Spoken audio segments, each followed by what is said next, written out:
Ouais, salut les amis. Bon alors aujourd'hui, comme promis, hein, la vidéo atelier du montage de la fourche, hein, ça y est, on y est enfin. Je vais monter les roues en même temps, hein, les nouveaux disques et compagnie. Donc on va voir un petit peu ensemble sur établi comment on fait pour changer sa fourche de VTT. Allez, let's go, c'est parti. Alors pour ma part, première opération à faire, ça va être déjà déloger l'étrier de frein.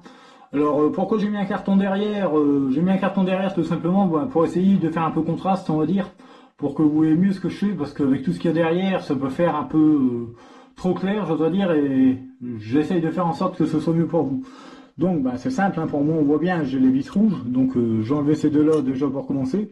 Après j'enlèverai ma cale par-dessous, mais déjà ce qu'on va faire c'est, je vois la figure, enlever l'étrier en lui-même.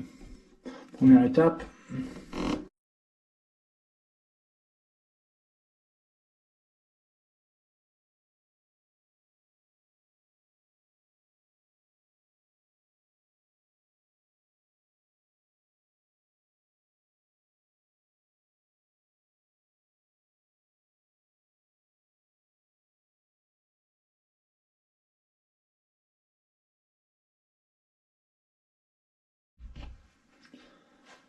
Donc maintenant on va passer au démontage de la potence pour pouvoir libérer la fourche.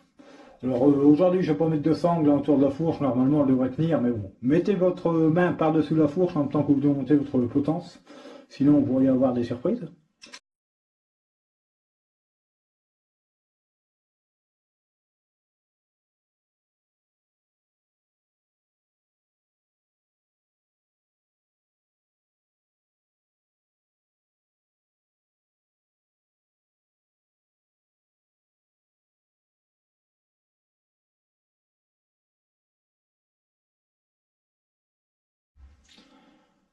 Voilà les amis, j'ai préparé ma fourche, je l'ai dégraissé un petit peu au niveau de la base, parce qu'elle était vraiment plein de graisse blanche, donc voilà.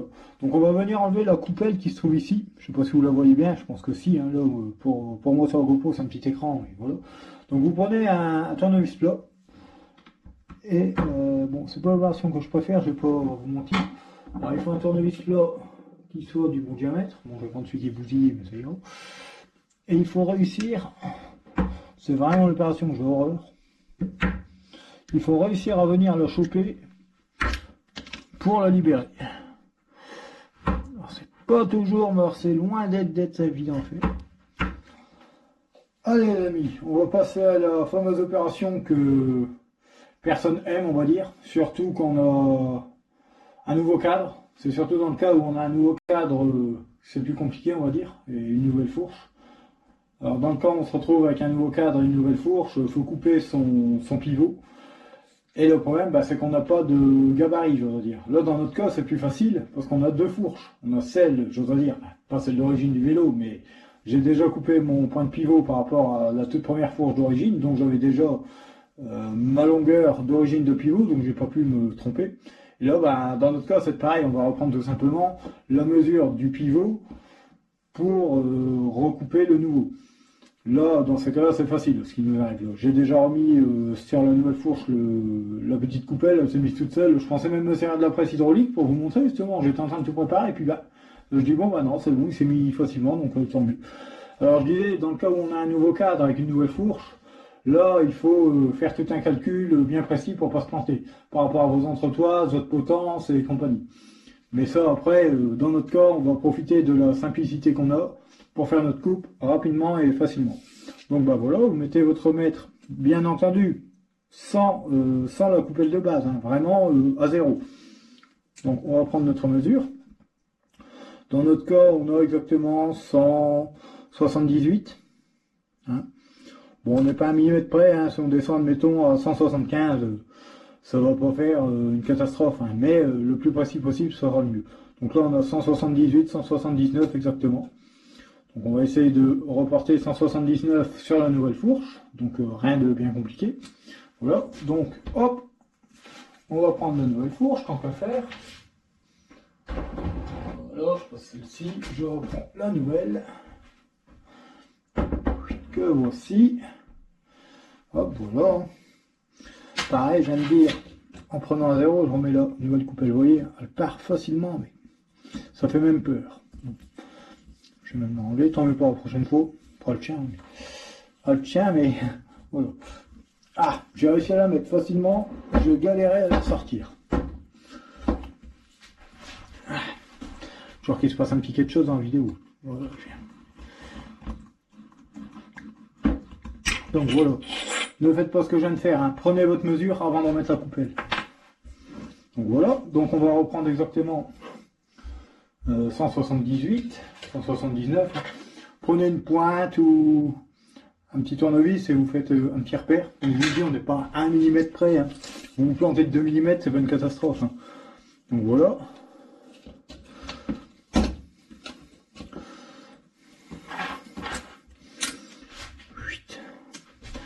C'est là qu'il faut être précis et pas se planter quand même.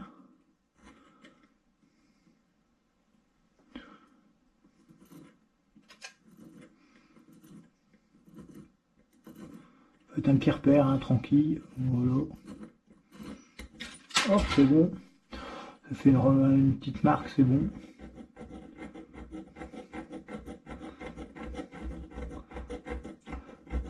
Voilà. Je sais pas si vous le voyez bien. On a fait notre trait, hein, juste là. Pour être sûr, on va revérifier une dernière fois avant de couper, hein, ce serait dommage. J'ai même 180, donc on est bon, j'ai rajouté 1 mm, il n'y a rien de méchant. Donc c'est bon, vaut mieux rajouter 1 mm qu'on perde 2. Donc voilà. On le remettra après, c'est pas grave. Alors comme je vous le disais, pour la coupe, le mieux c'est d'avoir un coupe-tube, hein. Franchement c'est l'idéal. Si vous avez un coupe-tube, tant mieux. Si vous n'en avez pas, la scie à métaux, alors assurez-vous de vraiment couper bien droit. Parce que c'est très important, il faut vraiment que ce soit coupé nickel. Voilà, voilà. Donc je vais placer la fourche avec un chiffon dans l'étau et on va venir faire la coupe. Allez, à tout de suite. Voilà les amis, j'ai placé gentiment avec un gros chiffon épais ma fourche. Attention, elle n'est pas serrée fort fort, hein. C'est vraiment juste maintenu, hein. C'est pas... Après, si je veux, elle bouge, hein. Pas de souci, hein. Elle est vraiment juste un petit peu compressée, juste pour la maintenir pour faire la coupe. Donc on va venir placer notre coupe-tube. Alors bah, c'est simple. Ce qu'il faut faire, c'est placer la petite roulette, hein, qui se trouve ici, qui est fort fine, hein, comme vous voyez, c'est vraiment très fin. Vraiment placer la roulette sur le trait que vous avez fait. De toute façon, avec les deux petites roulettes qu'il y a juste derrière qui servent de guide, vous êtes bien droit, c'est obligé. Donc voilà, vous venez bien placer en resserrant. Voilà, serrez un minimum. Là, et vous venez. Bon, vous voyez, hein, c'est ça que j'aime pas dans le coupe-tube, c'est que faut pas qu'il bouge. Au départ, faut pas qu'il bouge. Ça a un minimum quand même, hein. J'ai toujours peur avec les coupe-tubes, je sais pas, j'aime pas, et puis honnêtement, je sais jamais le sens. Voilà, je crois que c'est comme ça. Voilà, impeccable, franchement, je crois que je suis bien parti là. Hop, on va regarder. Voilà, on est passé pile poil sur le trait. On est vraiment pile poil, donc c'est impeccable. Vous voyez, hein, ça fait une belle marque, hein. Donc, on fait un tour ou deux. On resserre d'un tout petit huitième, on va dire. On continue à tourner. Voilà, vous voyez, ça vient entamer le métal. Si vous avez un doute, au premier tour, faites une chose. Alors, c'est peut-être idiot. Reprenez votre mesure, ça ne coûte rien. Vaut mieux vérifier. Je suis pile poil à 179. Pile poil. Donc c'est impeccable. Je ne sais pas si vous le voyez. On a 180, à 179 exactement, c'est impeccable. Voilà. Si vous êtes comme moi, vous êtes complètement parano, je vais dire, revérifiez un coup votre fourche, celle d'origine. Je suis pas fou, hein. Ouais, impeccable, c'est bon. Parce que ça, je vais vous dire, hein, vous n'avez pas le droit à l'erreur, hein. Franchement, c'est l'opération, vous n'avez pas le droit à l'erreur. Donc voilà, on continue à venir gentiment tourner. Hop, on resserre un petit peu. Doucement, comme ça. Bon, il faut quelques tours quand même, hein, mais après, je préfère vraiment prendre mon temps et que ce soit bien propre. Parce que là, c'est l'opération cruciale. Après ça, ce qu'on va faire, c'est venir mettre à l'intérieur l'étoile. L'étoile pour pouvoir serrer votre potence. Vous voyez, je resserre à chaque tour, doucement. Hop. Voilà.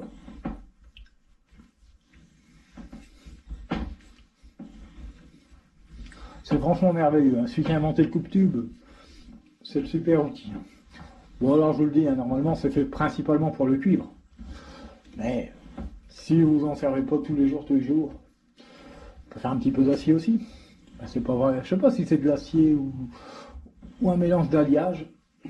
Mais quoi qu'il en soit, voilà quoi. Bon, ça prend du temps. Hein. Je suis désolé. Comme vous le voyez, au moins, vous voyez que je travaille proprement. Ça serait dommage de bousiller une fourche toute neuve. Voilà, ça commence à faire un petit peu de bruit, ça commence à faire... Donc ça vient bon. Ça veut dire qu'on est à la fin. On le sent. Hop, ça y est. Vous voyez, hein, quand il revient le coupe-tube, c'est qu'on a terminé. Voilà, maintenant, bah, voilà. Vous voyez, hein, ça fait vraiment une coupe... je remets l'écran. Quand c'était éteint, ça fait vraiment une coupe nette, nickel, super droit. Hein, pas comme dans le temps, je faisais à l'arrache, à l'acier métaux, complètement de coin. Hein, donc voilà.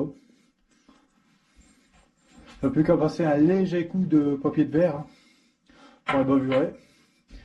Et puis voilà. Donc après, on va venir après insérer l'étoile. Et je pense qu'on va se faire plaisir, on va essayer de le faire avec la presse hydraulique. Bon, ben, rien n'y fait, j'ai pas trouvé de papier de verre. Alors tant pis, j'ai sorti une petite lime, pas trop grosse, j'aime pas, mais bon. J'ai plus que ça à faire. Donc tout doucement. Alors ça fait du bruit, je suis désolé.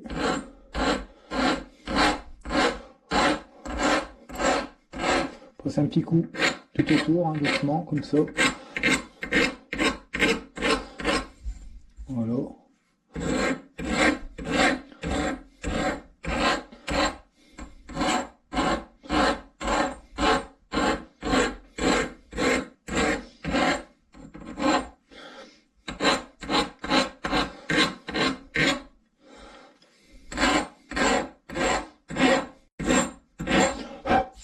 Voilà. C'est pas encore impeccable, mais bon. Ça rentre. Faut que je reviens voir un petit peu avec l'entrepoise. Hein. Bon, si vraiment vous voulez que ce soit parfait, on repasse un petit coup.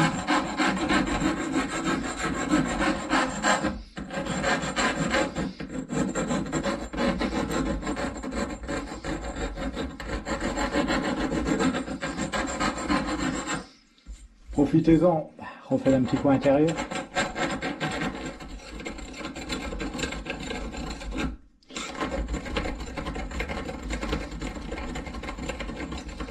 Bon, l'intérieur, c'est un petit peu griffé, c'est pas une catastrophe, hein, c'est rien.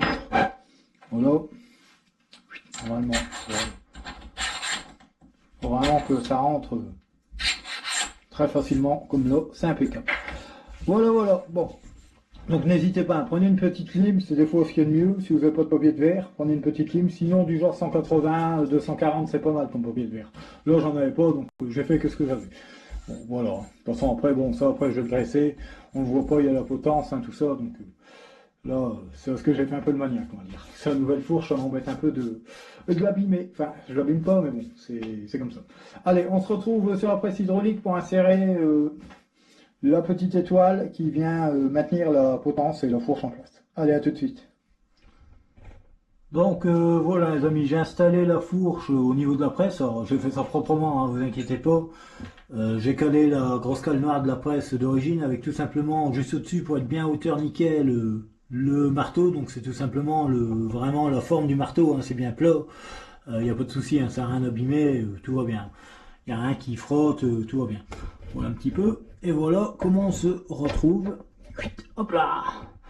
Par contre, là, je viens de me rendre compte tout simplement que, punaise, rien que pour bien placer l'étoile, pour la mettre en pré-pression, je devrais dire, hein, vraiment la caler. Comme vous voyez, hein, l'étoile est juste là, au bout de mon doigt. Avec, voilà.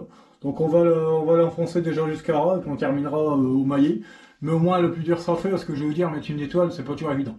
Allez, on y va, j'espère que tout va bien se passer. C'est parti. Alors, j'ai jamais fait quoi que ce soit avec la presse, c'est la première fois. Il faut déjà que ça bouge pas comme j'aime. Ça va pas se... Si, ça y va. Ça y va, ça va y aller, j'espère. Ouais, ça y va, mais... Ouais, ça y est, elle descend. Ça y est, elle descend, c'est bon. Voilà, c'est bon. Nickel. Franchement, nickel. Hop, on va pas aller plus loin. Parce que la presse ne veut pas. Parce que comme vous voyez, la partie là est tout juste. Donc on va pas forcer plus. Hop, on va remonter. Voilà. Hop, et on va terminer tranquillement au maillet. Ça sera plus propre. Parce que je n'ai pas d'embout qui pourrait s'insérer plus. Mais au moins j'aurais essayé la presse. Vous voyez, hein, j'ai pu enfoncer la première partie de l'étoile. Et comme vous le voyez, bah, elle est bien droite. C'est ça qui est bien. C'est que déjà, elle est bien droite. C'est déjà très important. Donc voilà un petit peu. On se retrouve sur l'établi pour terminer l'étoile. Bon les amis, j'ai trouvé la solution toute bête, hein. Franchement pour terminer à la presse c'est tout simple, il suffit juste de remettre la vis de la potence bien engagée à fond sur l'étoile et puis on va essayer, hein, on va voir, hein. Allez on y va. Donc le but du jeu c'est de l'enfoncer de 5 mm dans le pivot, donc pas à ras mais à 5 mm à peu près. On y va, elle descend, elle descend. Je suis en train de surveiller surtout que comment ça s'appelle, le pas de vis passe pas à travers, non, il y va. Vous voyez, hein, nickel. Vous me dire, ouais, ça n'a pas l'air très droit, non, mais c'est pas grave, on va rectifier après avec le marteau. Hop, et là, je surveille en même temps.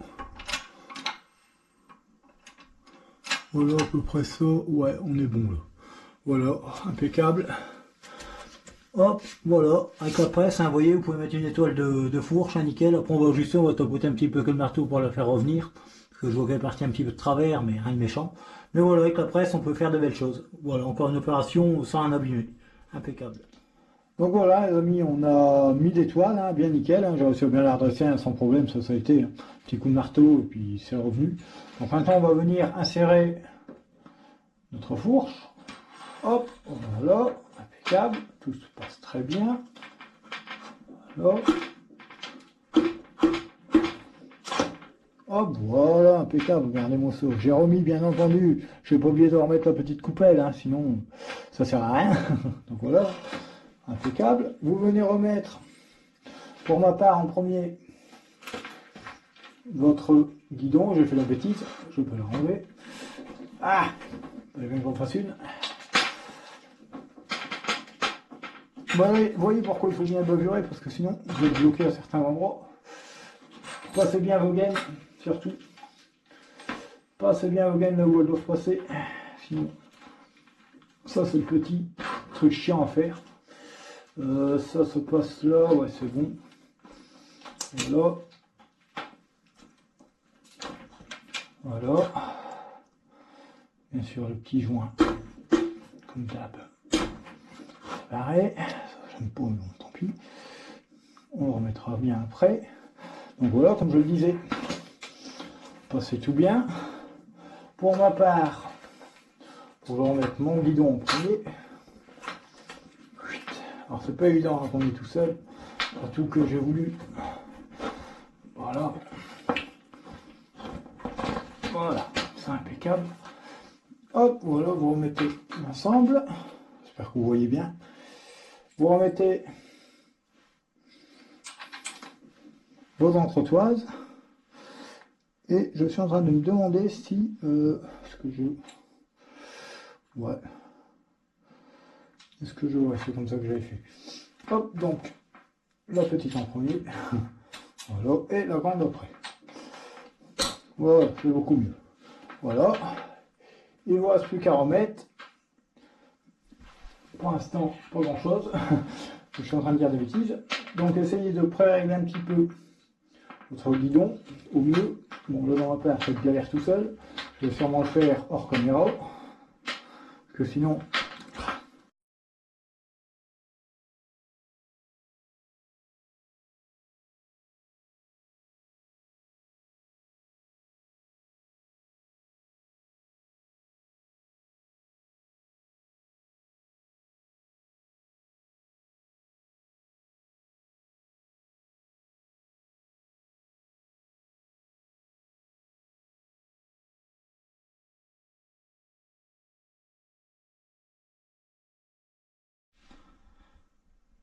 Voilà les amis, j'ai monté mon étrier de frein en 180 mm, hein, c'est d'ailleurs d'origine, hein, je dois dire sur le VTT, c'est 180 par rapport à la fourche, il n'y a pas besoin d'adaptateur ou quoi que ce soit, hein, j'ai remis mon bout de carton pour, pareil que tout à l'heure, histoire de contraste.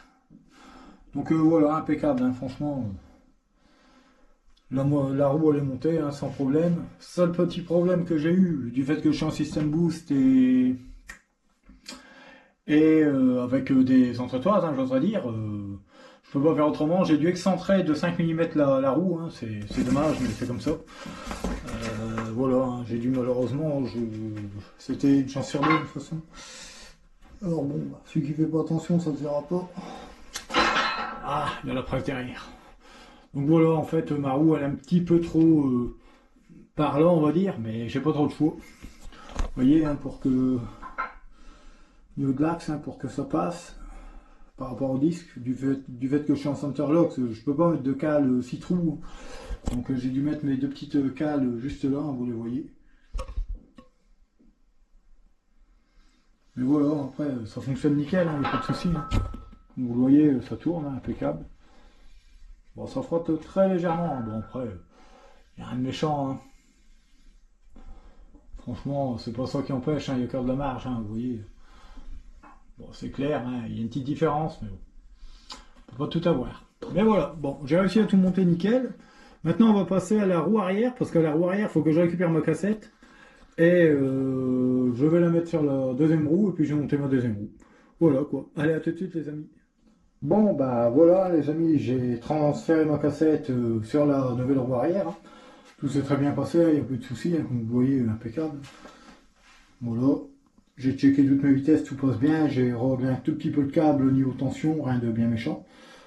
Alors, ce que j'ai fait aussi, c'est que j'ai réussi à adapter le frein arrière. Hein, je dis bien adapté parce que je suis passé en 180 mm et vu que j'avais pas à la base d'adaptateur prévu pour, j'ai dû me débrouiller. Alors, en fait, ce que j'ai fait, c'est que j'ai piqué l'adaptateur du frein avant qui était en 203 mm. J'ai réussi à le mettre hein, sans souci. Et ce que j'ai fait, c'est que j'ai rajouté juste là un écrou, c'est tout. J'ai pris un écrou, je l'ai repercé pour bouffer le filetage volontairement. Pareil là-bas, hein, je sais pas si vous le voyez là au bout de mon doigt quasiment. Il y a un écrou, c'est le même système hein, pour rehausser. Donc j'ai juste rehaussé la cale qui est prévue normalement en 203 avec deux petits écrous. Et j'ai réussi sans problème à... Ça frotte mais très légèrement, sachant de plus que mes plaquettes arrière étaient neuves, hein, on les avait changées il n'y a pas bien longtemps. Bon, ça se fera sur le terrain, il n'y a pas de souci. Après, j'ai fait un essai avec le VTT, ça bouge pas, il n'y a pas de souci du tout. J'ai fait un essai du vélo et franchement, c'est merveilleux, hein, tout va très bien. Donc, franchement, ça change la vie de changer toutes ces pièces. Voilà un petit peu. Hein. Donc, voilà un petit peu le VTT en lui-même. Hein. La nouvelle fourche, hein, vous l'avez déjà vu en photo avant la sortie de cette vidéo. J'en ai profité entre temps pour remettre ma plaque, enfin ma nouvelle plaque. Elle a un petit défaut, parce que je l'ai refaite, hein, je l'ai refaite complète, mais l'écriture est un petit peu trop grande, donc bon, rien de bien méchant, hein, ça reste quand même visible, compréhensible. Donc bon, en attendant que je la refasse bien nickel, ça reste propre. Donc voilà les amis, on a terminé le changement de fourche. Bon, je suis désolé, hein, il y a un peu de bins sur ma gauche. J'ai rangé un peu, hein, mais voilà, ça commence à s'entasser. J'ai aussi les pièces de la voiture aussi qui arrivent ici, donc ça commence à faire, c'est comme ça, rien de bien méchant, c'est comme ça, c'est petit.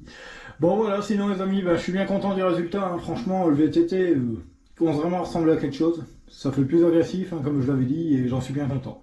Donc on se retrouve pour l'intro finale, et voilà. Allez, à tout de suite les amis, merci. Donc voilà les amis, on a réussi à changer la fourche sans souci, on a réussi à mettre les roues et adapter les nouveaux disques de frein. Hein. On passe du système 6 trous au système Centerlocks. On passe surtout en 180 mm à l'arrière, donc un peu plus grand par rapport à avant, on est en 160 à l'arrière. Donc voilà, opération réussie, j'espère que la petite opération vous a plu, hein, j'oserais dire. J'espère que mes explications ont été...